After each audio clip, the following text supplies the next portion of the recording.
Smoke. That's all she saw at first. Thick, black clouds curling up into the night sky like a monster awakening from sleep. The acrid scent burned her nose, making her eyes water as people screamed and ran across the street. Amidst the chaos, one voice sliced through the noise like a knife, high-pitched, terrified, and small. A child was trapped inside. Mara didn't think twice. She dropped her torn blanket, her only possession, and sprinted toward the flames. Mara Johnson hadn't always lived on the streets. 5 years ago, she was a nurse, married, and living in a small house just outside the city. Life had been simple, not luxurious, but warm. Then her husband died suddenly in a car accident, and the hospital where she worked laid off half its staff during budget cuts. She had no savings left after paying for his funeral. One bad month turned into 2, then into years of struggle. Now, she was the woman people crossed the street to avoid, the one sleeping near the old church steps, clutching a bag of broken memories. That night, she'd been resting under a bus shelter when she heard the sirens. A small 2-story house was on fire across the block, and people were gathering, shouting for help. Through the chaos, she heard it again, a faint cry, like a kitten trapped in a storm. "Someone's in there," Mara yelled. The crowd turned, eyes wide, but no one moved. The fire roared higher, devouring the windows. "They said the fire department's on the way." Someone shouted. "They'll never make it in time," Mara said, her heart pounding. Before anyone could stop her, she wrapped her tattered coat around her arm, covered her mouth with part of her sleeve, and ran straight into the inferno. Inside, the heat was unbearable. Flames licked the walls, swallowing photographs and curtains. She could barely breathe. Through the crackling, she heard sobbing from upstairs, a child, trapped in the corner of a bedroom. "It's okay, baby," she cried. "I'm coming." Her feet pounded up the burning steps, her lungs screaming for air. When she reached the room, a little boy, no older than 6, was crouched beside a bed, trembling. "Come here, sweetheart," she said, coughing. "We've got to go now." The boy clung to her neck as she wrapped her coat around him. She could feel the heat searing her back as they stumbled down the stairs. The front door was blocked by a fallen beam, but through the haze, she spotted a side window. Mara kicked it open with the last of her strength and pushed the boy through to the arms of a firefighter who had just arrived. Then everything went black. When Mara woke up, she was lying on the pavement, a blanket over her shoulders. Paramedics hovered nearby, and the boy was safe, wrapped in another blanket, crying in his mother's arms. She tried to sit up, but her vision blurred. "Ma'am, please rest," a medic said gently. "You inhaled a lot of smoke." Mara smiled faintly. "Is the child okay?" "He's fine. Because of you," she sighed, relief flooding her heart. But before she could say more, she faded into unconsciousness again. Hours later, she woke up in a hospital bed. For the first time in years, she felt warmth, not from fire or fear, but from clean sheets and kindness. The nurse tending to her told her she had second-degree burns on her arms, but she would recover.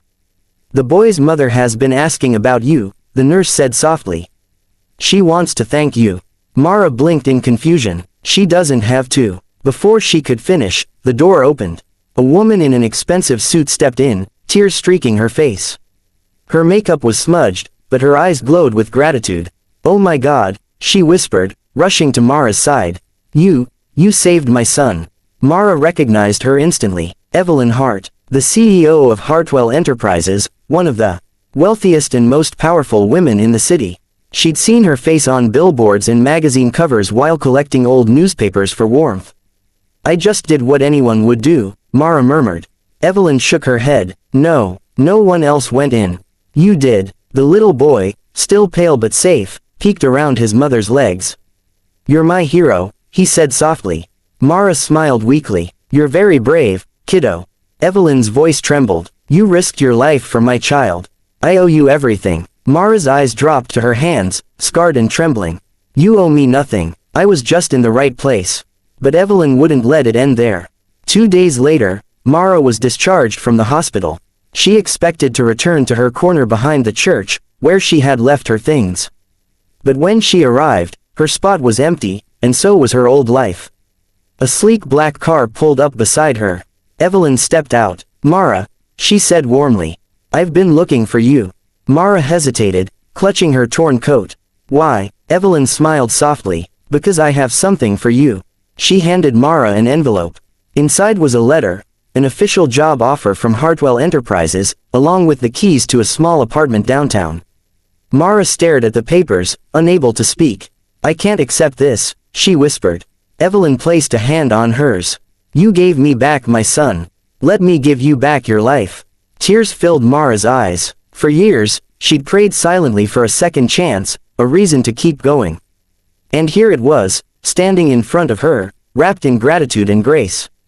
The following weeks were a blur.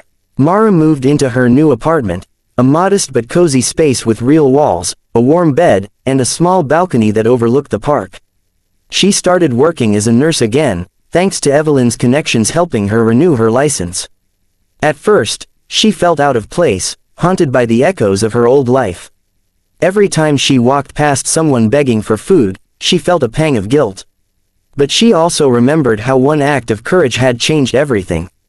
She began volunteering at a homeless shelter on weekends, quietly helping others who were where she once had been. She never told anyone her story, until one evening, a local reporter found her at the shelter. You're the woman who saved Evelyn Hart's son, aren't you? He asked. Mara hesitated. I just did what anyone should do.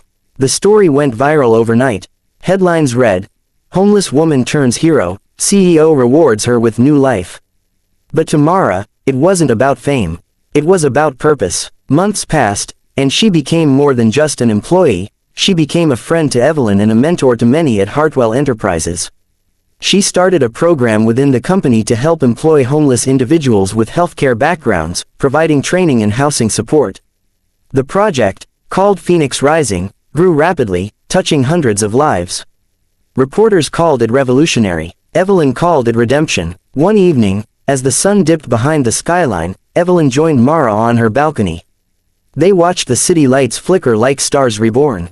You know, Evelyn said softly, I used to think I had everything, money, success, power. But that night, I realized I had nothing without kindness. You reminded me of that. Mara smiled, tears glistening in her eyes. And you reminded me that good people still exist. They sat in silence for a while, the gentle hum of the city below them. But not everything came easy. Mara still battled the ghosts of her past, the loneliness, the fear that one mistake could send her back to the streets. There were nights she woke up sweating, remembering the fire or the cold sidewalks. Once, she confided in Evelyn, I'm grateful, but sometimes I feel like I don't deserve this. Evelyn took her hand. You earned every bit of it. You fought for it when you ran into that fire, not just for my son, but for yourself. You saved 2 lives that night. That moment broke something open in Mara's heart. For the first time, she believed it. A year later, the city held a ceremony to honor everyday heroes. Mara stood on stage beside firefighters and nurses, her name announced to a standing ovation. As she accepted the award, she looked out into the crowd, at the smiling faces, the clapping hands, and then at Evelyn and her son sitting in the front row. She took a deep breath. I was once invisible, she began. People looked past me on the street. I thought my life was over. But that night, I learned something powerful, that no matter how broken you are, you can still make a difference. You can still be the reason someone else gets to live their tomorrow.